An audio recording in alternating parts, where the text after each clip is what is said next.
양육비를 주는 것도 좋지만 이런 작은 배려 하나하나가 영광군의 아이 엄마라는 사실을 뿌듯하게 해주지 않겠습니까? 적극 행정의 또 다른 의미는 감성 행정일 것입니다.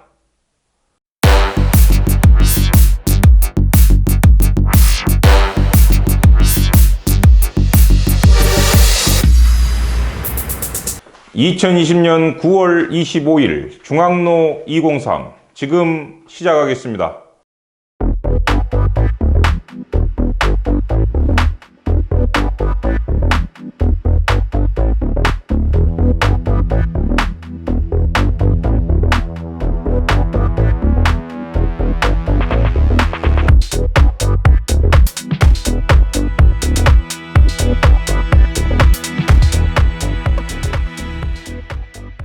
첫 번째 소식입니다.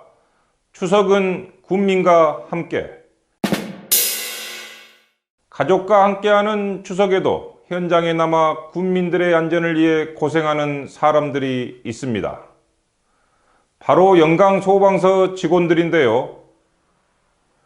영광소방서는 연휴 기간 대형 화재 및 재난에 대비해 오는 29일부터 10월 5일까지 특별 경계 근무에 돌입한다고 합니다. 소방청에 따르면 추석 연휴 기간 중 발생한 화재는 1,447건으로 79명의 인명피해가 발생했다고 합니다. 추석 명절에 교통사고나 화재가 발생하면 다른 어느 때보다 안타까움이 더해지는데요. 영광소방서는 화재 취약 대상을 중심으로 24시간 화재 예방 감시 체계를 구축하는 등 화재 대응 능력을 강화할 예정이라고 합니다. 추석에도 국민들의 안전을 위해 고생하는 소방대원, 치안 유지에 힘쓰는 경찰 공무원, 코로나19 지역 전파를 차단하기 위해 현장에서 고생하는 영광군 직원들 모두의 희생에 감사의 인사를 전합니다. 두 번째 소식입니다. 솜방망이 처벌. 오늘 오후 2시 영광군 교육지원청 앞에서 전남의 여성단체들이 모였습니다. 성지중학교 성폭력 사망사건 징계가 솜방망이 처벌이라며 규탄 기자회견을 열었습니다. 지난 7월 사고가 불거진 뒤 도교육청과 학교법인은 각각 학교폭력대책심의위원회와 교원징계위원회를 열고 책임자와 가해 학생 처결 결정을 했는데요. 처결 결과는 교장은 정직 3개월, 교감 감봉 1개월, 책임교사 견책, 가해 학생들에 대해서는 1명은 전학, 나머지 3명은 조치 유보라는 결정을 내렸습니다.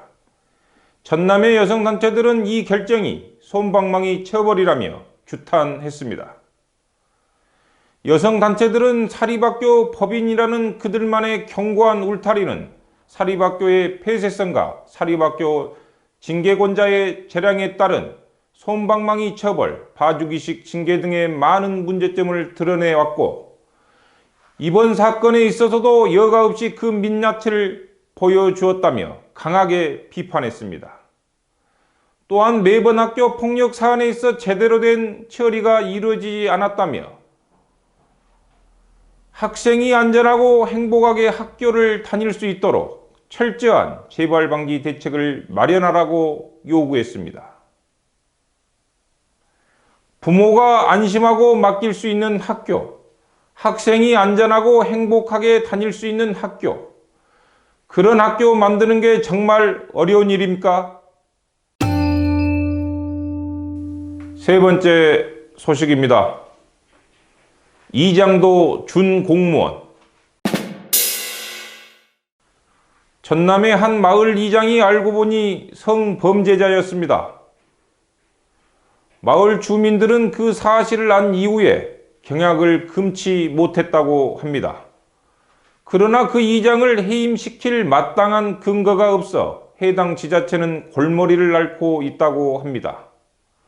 이장의 역할을 보면 준공무원이라고 봐도 무방합니다.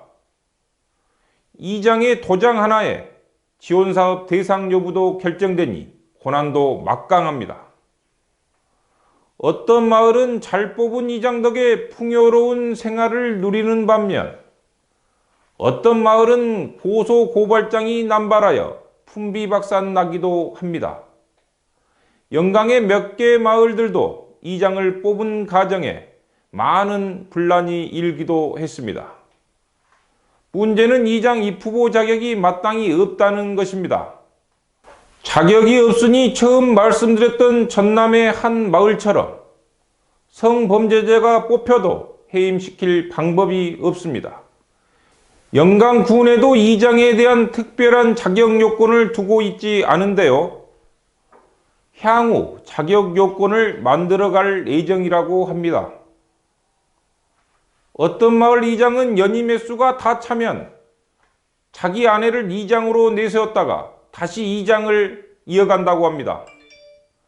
이장에 대한 예산 지원이 이루어지고 마을 이장이 갖는 고난의 크기가 큰 만큼 이장 선발과 운영 관리에 보다 체계적인 시스템이 마련되어야 할 것입니다.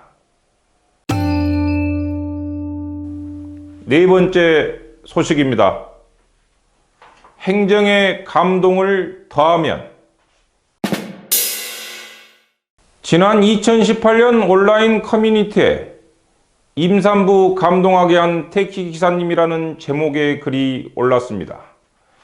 택시기사가 대뜸 임산부입니까? 라고 묻더니 그렇다고 하자 요즘 애 안 낳으려고 하는데 착하다, 대단하다며 점퍼 안주머니에서 하얀 봉투를 건넸다고 합니다. 약간의 당황스러움과 함께 살짝 걱정도 했다는 그 여성은 봉투에 적힌 순산을 기원합니다라는 글귀에 기사님을 쳐다보았고 택시기사는 임산부가 타면 택시 요금도 안 받는다. 큰 돈은 아니지만 먹고 싶은 거 사 먹으라고 봉투를 챙겨 다닌다라고 했답니다. 그 여성은 기사님이 건넨 작은 봉투로 큰 감동을 받았다고 합니다. 영광군도 인구 늘리기 정책의 일환으로 양육비 등을 지원하고 있는데요. 금전적으로 도움이 되겠지만 아이를 낳아 기르는 것에 대해 지역의 여성들이 행복한 기억을 갖도록 감성을 더하면 어떨까요? 경기도 안산에서는 100원 택시를 임산부도 이용할 수 있도록 배려해 준다고 하는데요. 양육비를 주는 것도 좋지만 이런 작은 배려 하나하나가 영광군의 아이 엄마라는 사실을 뿌듯하게 해주지 않겠습니까? 적극 행정의 또 다른 의미는 감성 행정일 것입니다. 오늘 준비한 소식은 여기까지입니다. 영광을 읽어주는 남자 신창선은 다음 달에도 최선을 다하겠습니다. 편한 밤 되십시오. 감사합니다.